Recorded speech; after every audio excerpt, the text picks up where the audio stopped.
Bonjour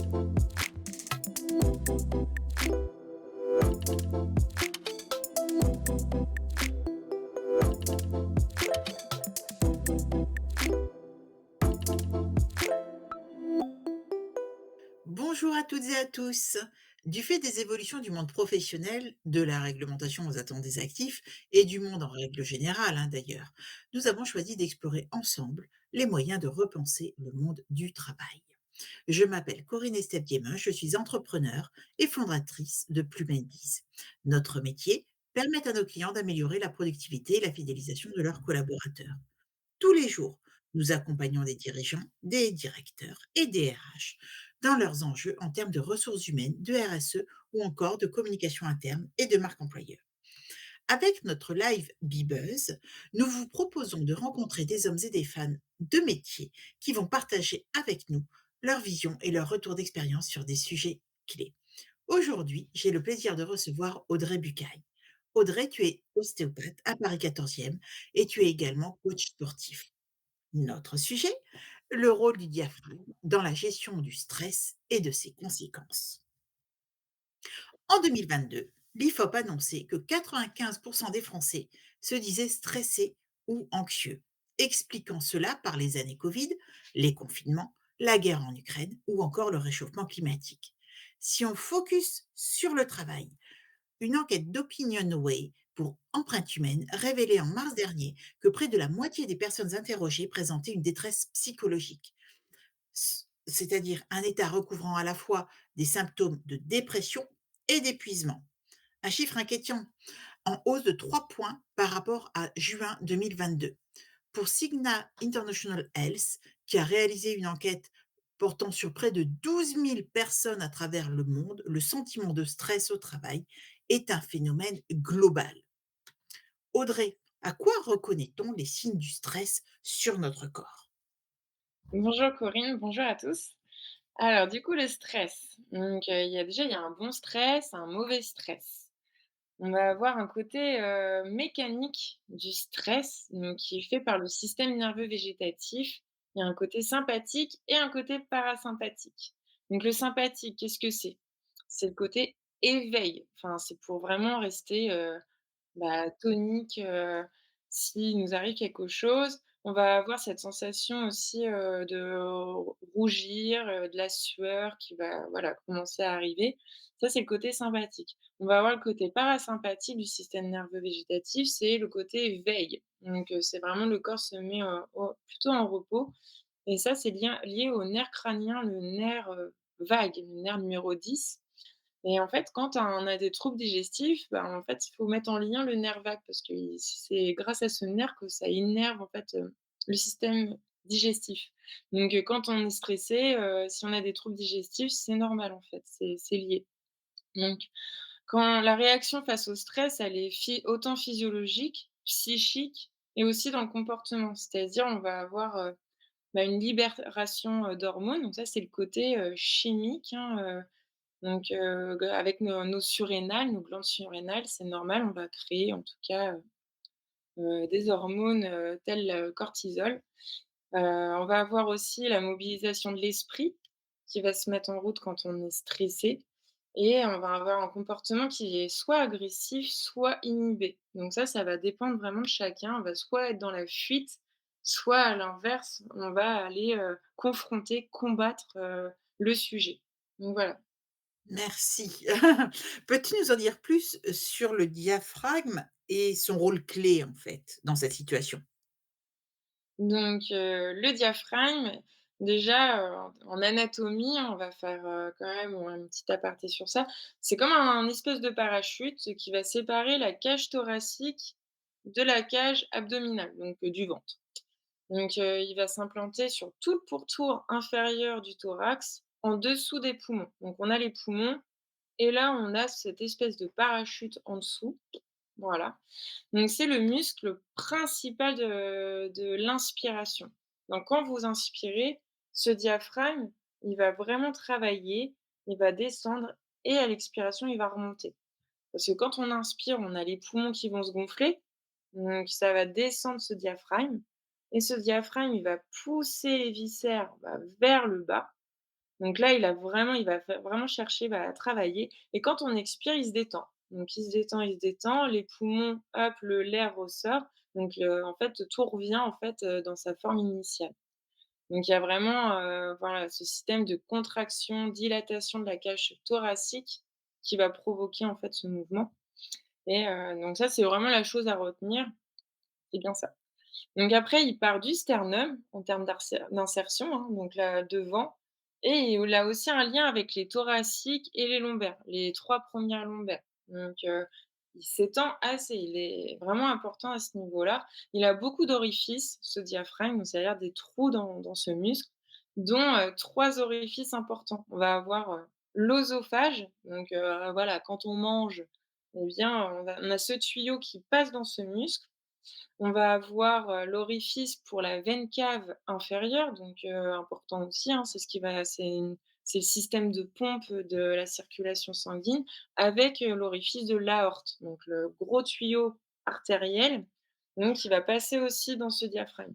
Donc voilà, il est pas à négliger quand on vient, inspirer en fait, c'est pas juste on inspire pour prendre de l'air, il y a aussi toute une pompe derrière qui se met en route.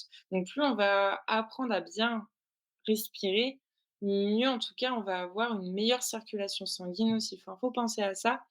C'est ça, voilà, c'est le petit truc, pourquoi on insiste nous en tout cas en tant qu'ostéopathe ou les kinés sur la respiration, c'est bien pour aussi, la meilleure circulation, sanguine et aussi pour, bah, tout le système digestif qui est juste en dessous. Et ce diaphragme, il est innervé, par des racines cervicales au niveau, C3, C4, C5. Donc en fait, ça peut aussi avoir un lien avec des douleurs au niveau des cervicales, des cervicalgies. Quand, ce diaphragme, a un petit problème au niveau de son mouvement. Donc voilà, il y a beaucoup de choses en tout cas au niveau de ce diaphragme et son rôle clé, c'est la respiration, inspirer. Voilà. Super intéressant, merci de nous faire découvrir, notre corps. Alors du coup, comment fonctionne-t-il? Donc, bah, l'action de ce diaphragme, j'en ai un peu parlé avant, donc ça veut dire quand il se contracte, voilà, on a l'air qui rentre dans les poumons, ça c'est l'inspiration. Donc on a les côtes supérieures qui vont s'élever, on a le sternum qui va aussi en fait, on va avoir une expansion totale du thorax, c'est normal, mais on n'oublie pas aussi que quand on inspire, on a aussi le ventre qui gonfle naturellement. Ça, c'est une respiration physiologique. On oublie, souvent on pense qu'au haut, mais il y a aussi le ventre. Pourquoi? Parce que ce que je disais tout à l'heure, le diaphragme, quand on inspire, son rôle principal, hop, c'est de descendre, hop, laisser de l'espace pour les poumons, pour la cage thoracique. Donc du coup, ça repousse les viscères vers le bas, donc c'est ce qui fait qu'on gonfle du ventre. C'est pas de l'air, hein, c'est vraiment juste nos viscères, en fait, qui sont repoussés et ça nous fait, que le ventre, il gonfle et donc du coup, ça, voilà, c'est l'inspiration. À l'expiration, c'est un peu une action passive. On fait rien, on souffle et là, les côtes, hop, elles se remettent tranquillement à leur place et au niveau du ventre, bah, c'est pareil. En fait, vu que le diaphragme va remonter tranquillement, les viscères, donc intestin, côlon, tout va se remettre en fait à leur place initiale, donc on va, de nouveau avoir notre ventre plat. Voilà, donc ça, c'est la respiration physiologique. On n'y pense pas en fait, après on ne conscientise pas dans la journée, hein, mais en tout cas quand on fait des exercices de respiration, c'est intéressant d'avoir en fait, ça en tête, la synergie avec les autres éléments qu'on a dans nous. Et parce qu'après si on utilise mal ce muscle, on va aller utiliser, bah, les inspirateurs accessoires et ceux-là, ils sont juste ici. Quand on inspire mal, on va venir aller chercher à tirer ces petits muscles ici. Donc en fait, bah, on sollicite trop le cou et on va se retrouver en fait à avoir des cervicalgies ou en tout cas des tensions à ce niveau-là et quand on est stressé, eh bien, on a plutôt cette respiration-là où on va chercher en fait à tendre tout le haut parce que, bon, on suffoque quoi et on respire beaucoup plus, on a une plus petite amplitude d'inspiration. Donc en fait, on va sursolliciter d'autres muscles, qui sont juste les muscles accessoires, inspirateurs accessoires. Donc ce n'est pas leur rôle principal. Leur rôle principal, c'est de mobiliser la tête. Donc voilà, donc c'est toujours bien de savoir comment ils fonctionnent pour, et surtout, bah, quand on est stressé, c'est pourquoi, ben, d'aller chercher à vraiment expirer, donc détendre ce muscle va aider en tout cas à, bah, adoucir en fait notre corps, à déstresser et à travailler ce fameux nerf vague qui innerve, cette partie. Mais, comment je fais pour prendre soin de mon diaphragme? Pas évident quand même! Ouais, c'est sûr qu'elle est difficile à palper, hein, Mmh. après avec un ostéopathe, oui, l'ostéopathe peut aller chercher vraiment, la zone, les couples et le centre phrénique, donc c'est le côté tendineux du diaphragme. C'est jamais agréable, c'est vraiment en dessous des côtes, hein. C'est vraiment dès qu'on appuie les côtes, hop, on l'atteint, mais ça fait, c'est désagréable en tout cas. Mais par contre, de manière plus ludique, on a les fameux exercices de respiration, donc vraiment travailler, bah, à bien inspirer en gonflant le ventre. C'est à peu près 70 au niveau du ventre en termes de volume et 30 là-haut. Donc en finale, il faut vraiment aller chercher quand on inspire, aller chercher vraiment à gonfler ce ventre et forcément à la fin de l'inspiration, les côtes s'élèvent, c'est normal, hein, c'est physiologique et quand on expire, hop, il y a tout qui se réduit, on rentre le ventre et tout ça de manière, sans se crisper. On ne veut pas faire des abdos à ce moment-là, on détend juste, voilà. Il y a des applications comme, l'application Petit Bambou qui aide pas mal, pour, aider à bien respirer. Il y a des petits sons à côté, enfin c'est très bien accompagné en tout cas, elle est très bien faite cette application-là et après il y a aussi des bonnes postures à adapter, chercher des torsions du tronc pour aller en fait, aider en fait les couples du diaphragme, donc de part et d'autre, hein, des côtes là, à aller chercher en fait à étirer un côté du diaphragme, puis à aller chercher de l'autre côté. Donc le yoga, il est pas mal en tout cas pour, bah, faire des torsions. C'est souvent des mouvements, qu'on retrouve, dans le yoga. Après l'ostéopathe peut vraiment aussi aider à ce niveau-là en bilan, en faisant vraiment un bilan entre la colonne vertébrale, le système digestif, mettre tout en lien et pour que vous compreniez mieux en fait, bah, qu'est-ce qui fonctionne pas, faire un bilan. Donc voilà. Après toujours pareil, bonne hygiène de vie, un sommeil réparateur, ça aide. Parce que des fois après, le sommeil peut vraiment être en lien avec, ce stress augmenté, quand on fait de l'apnée du sommeil. L'apnée du sommeil, le diaphragme, il est, très mal géré à ce niveau-là. Donc voilà, c'est faire un petit bilan aussi, ça peut être Mmh. intéressant. Merci. Alors personne n'est épargné, hein, par le stress. L'enquête, Cigna que je citais en introduction indique que 84 des répondants ressentent du stress au travail presque tous les jours. Moi, je trouve ça phénoménal et si ce chiffre concerne toutes les générations, les plus jeunes sont particulièrement touchés. Heu 91 des 18-24 ans, donc celle la génération Z, affirment être angoissés au travail. 23 d'entre eux sont même confrontés à un stress qualifié d'ingérable par les auteurs de l'étude et parmi les causes de cette situation, on retrouve l'argent, l'avenir incertain, le manque d'opportunités a priori. Rencontres-tu dans ton quotidien des cas spécifiques ou des cas qui demandent un soin ou une attention particulière? En tout cas, oui, ce qui est vrai là, c'est, effectivement, je rencontre, beaucoup de jeunes, hein, au cabinet, cette fameuse génération Z là, elle est réellement présente, j'ai de plus en plus aussi de jeunes qui ont des traitements pour essayer de lutter contre, ce stress, donc inférieur à 25 ans, hein, donc c'est assez tôt. C'est vraiment les débuts du travail et c'est vrai que l'avenir incertain, il se pose de plus en plus la question. Alors qu'en finale, c'est vrai qu'avant, c'était plus on teste, on échoue et après petit à petit, voilà, on accepte en fait que le métier qu'on va apprendre au début n'est pas forcément, bah, celui, qu'on va avoir à 40 ans et maintenant c'est vrai on aimerait avoir, un sens voilà, on aimerait avoir un sens direct, mais c'est vrai que c'est compliqué, mais ça amène en tout cas effectivement à un stress, assez intense et oui, il y a quelques exemples en tout cas que j'ai, régulièrement, liés à ce stress et c'est des soins particuliers. Par exemple, quand on a, bah, au niveau de la digestion, par exemple, qui est très difficile parce que le diaphragme, il reste bloqué, il amène à une pression vu qu'il descend. quand il inspire, il l'amène à une pression continue sur le foie ou l'estomac, donc on va avoir en fait cette sensation de lourdeur haute, avoir du mal à inspirer aussi, ça inquiète souvent de chercher à une inspiration bloquée, donc ça voilà, j'ai souvent ce genre de pathologie. Après, il y a tout simplement la mauvaise respiration. Être, dans la spasmophilie, en fait, d'essoufflement, constant. Donc ça, c'est juste réapprendre à respirer ou juste apprendre. C'est vrai qu'on est né comme ça avec, bah, en respirant, mais on n'a jamais vraiment mis un point dessus. Si on n'est pas dans la santé, bon, bah, voilà, on passe à côté, on respire comme on a toujours, respiré, quoi. On se pose pas la question. Mais des fois, voilà, on sait pas qu'en fait, bah, une respiration au niveau du ventre, c'est une respiration physiologique quand même. Après voilà, ça il y a des personnes qui ont des céphalées, donc des douleurs, au niveau, de la tête, des cervicalgies. Là, des fois, enfin, même pratiquement tout le temps, le diaphragme, je vais le travailler, pour, bah, diminuer en tout cas les tensions de ces fameux muscles inspirateurs accessoires, par exemple, ou travailler avec en lien avec le nerf vague, parce que c'est un nerf crânien, donc ça vient forcément, bah, au niveau du crâne.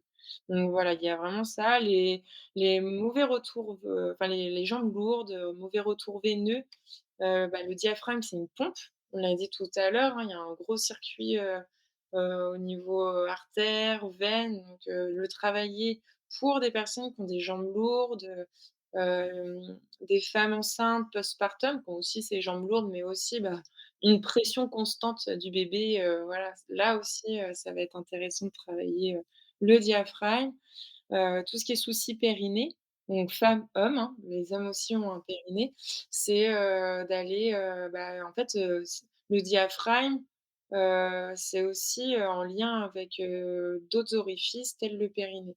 Vraiment quand on inspire, on va aussi chercher en fait, inconsciemment, mais en final, physiquement, on a en même temps, un mouvement au niveau du périnée qui se fait. Donc c'est réharmoniser en fait, le diaphragme avec le périnée et après voilà, tout ce qui est dérèglement neurovégétatif, ce que je disais tout à l'heure avec, bah, le système nerveux, c'est travailler sur les nerfs crâniens, donc pas mal de crâniens, aller stimuler, voilà, la circulation artérielle, enfin voilà. Il y a plein de choses à faire, et c'est vrai que voilà, c'est sur plein de thèmes différents. Mmh. Le, bon, on a bien compris, hein, qu'on pouvait agir nous-mêmes sur, notre diaphragme, notre corps finalement et donc notre gestion du stress.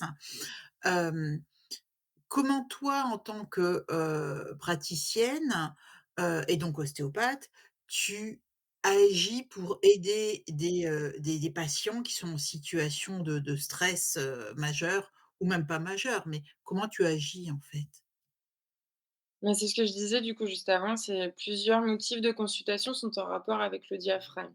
Donc il est même difficile de passer à côté et de ne pas le diagnostiquer. Enfin, c'est rare, hein, franchement, il est au centre, il prend de la place, il sépare quand même le thorax de l'abdomen, donc il est enfin, de toute manière, on va le travailler, enfin vraiment, pour pratiquement tous les motifs. Que ça soit, un stress, un trouble digestif, une cervicalgie, ce que je disais, voilà, ou un problème de respiration. Voilà, il va être en lien. Après, il y a différents types de traitements, en fait, selon le patient, hein, on adapte. On a forcément, voilà, ce qu'on connaît bien de l'ostéopathie, c'est le structurel, donc c'est, voilà, d'aller travailler, c'est des craquements ou pas, hein, mais en tout cas, c'est d'aller chercher, en fait, cette libération, ce meilleur mouvement au niveau des vertèbres, c'est des articulations. Donc là, parce qu'on va aller chercher du coup, par exemple, pour le diaphragme, les premières lombaires, parce que c'est l'insertion du diaphragme. Donc on va regarder vraiment minutieusement si ces lombaires, elles bougent bien. Et après voilà, il y a aussi tout ce qui est fascia, donc c'est, le tissu qui recouvre les muscles. C'est, très utile, c'est un point de fixation. Ça permet de maintenir les viscères. Donc, donc moi je vais aller, ou les ostéopathes en général, on utilise vraiment, cette zone, pour étirer en fait les tissus, pour, de redonner du mouvement. C'est une manipulation douce, hein. En général, on aime bien, ça détend. Donc et ça va détendre, bah, le diaphragme et toute la zone environnante. Après, on a aussi, bah, travaillé, sur les viscères purs, donc sur, l'estomac, le foie, les ligaments aussi périphériques, gastro-phréniques, phrénico-coliques, enfin voilà, des petits noms de ligaments qui sont hyper importants et qui vont en fait, jouer un rôle sur, bah, la détente, du système digestif pour éviter ces troubles qui sont en lien avec le diaphragme. Et après voilà, il y a des exercices types, pour le stimuler le diaphragme, où on vient vraiment demander à la personne d'inspirer, bah, avec une belle inspiration. Nous, on a les mains sur les côtes et au dernier moment, hop, on relâche. Donc la personne, ça lui fait un petit choc, c'est un peu comme, un massage cardiaque quoi, ça réveille. Mais en fait, c'est juste pour stimuler le diaphragme et de redonner un peu, bah, cette pompe, voilà, au niveau, bah, de l'artère, de la veine, de restimuler l'ensemble et bah, voilà, de réduire, bah, c'est toutes les tensions, que ça soit digestives ou autres. Il y a plein de choses à faire en tout cas. Super.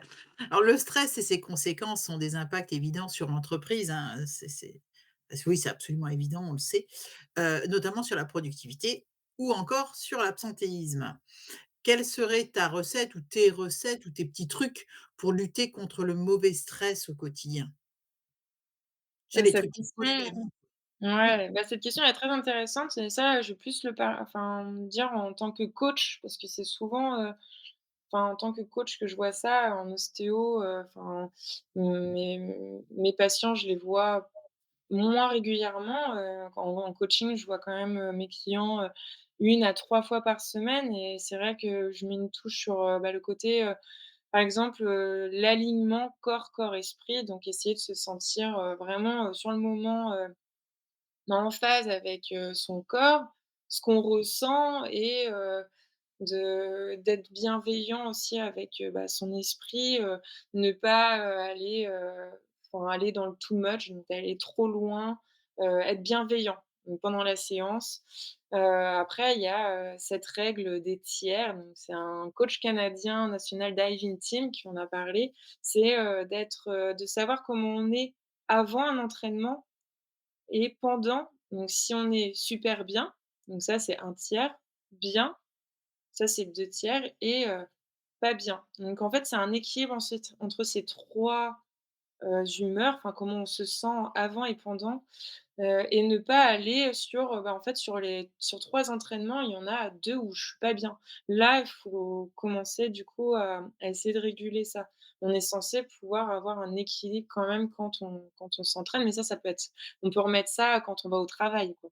C'est vraiment, bah, voilà, c'est normal de temps en temps d'avoir, un stress, mais un bon stress parce que, bah, on a un entretien, on a, un call important, et du coup d'être stressé. Mais par contre sur les 2 autres fois, c'est voilà.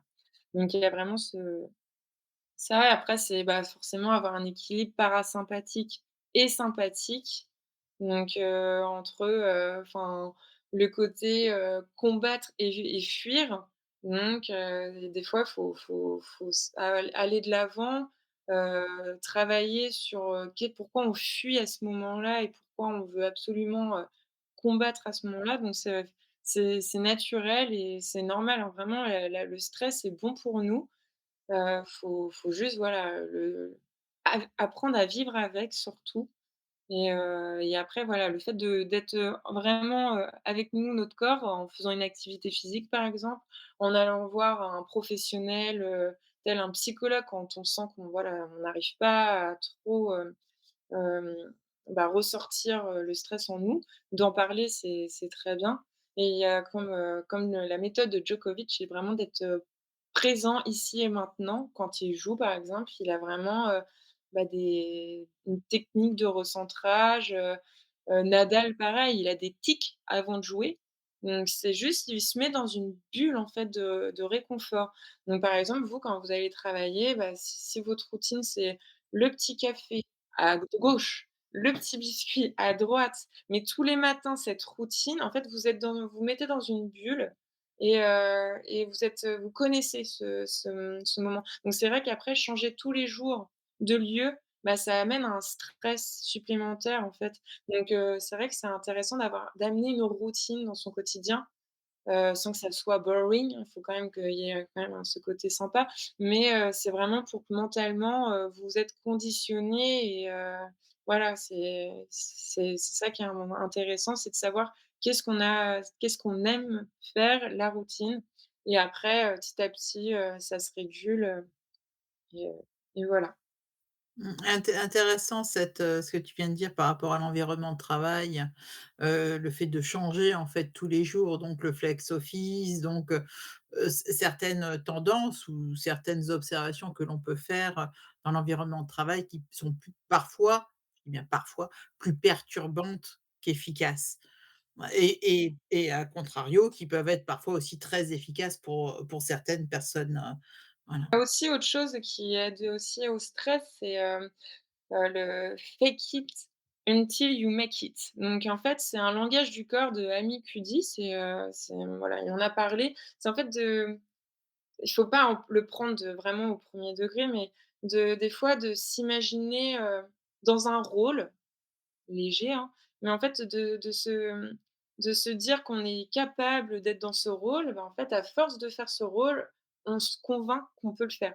Donc il y a et ça aussi, c'est intéressant, c'est de voilà, d'être dans une image, de quelqu'un de positif, se dire: «Voilà, je vais pendant 1 heure essayer de sourire», et en fait, à force de le faire, bah, on prend le tic, enfin on sourit, Après voilà, il y a un équilibre, c'est qu'après on peut devenir vraiment faux, être une autre personne. Mais de se challenger à avoir, de se mettre dans un rôle aussi, peut, aussi, aider, au stress. Voilà. Super, merci beaucoup. Vraiment merci beaucoup, Audrey. J'espère que tous tes conseils, vont être utiles à nos auditeurs. Notre live se termine, celui-ci en tout cas. Un immense merci à vous tous d'avoir été présents, pour cette discussion, je pense extrêmement intéressante sur, le diaphragme, son rôle et puis la gestion du stress. Merci encore à toi, Audrey, pour vraiment ces super conseils. Nous avons bien noté vos questions, nous vous répondrons dans les prochains jours. Ne manquez pas notre prochain rendez-vous Bibuzz, que ce soit avec Audrey, sur la santé, sur votre santé, ou bien nos autres, thématiques. En attendant, vous pouvez retrouver les articles d'Audrey sur notre blog Plume and Biz et vous pouvez également revoir ou voir nos replays sur notre chaîne YouTube. Surtout, prenez soin de vous, prenez du plaisir à tout ce que vous faites, gardez la forme, soyez heureux et à très vite.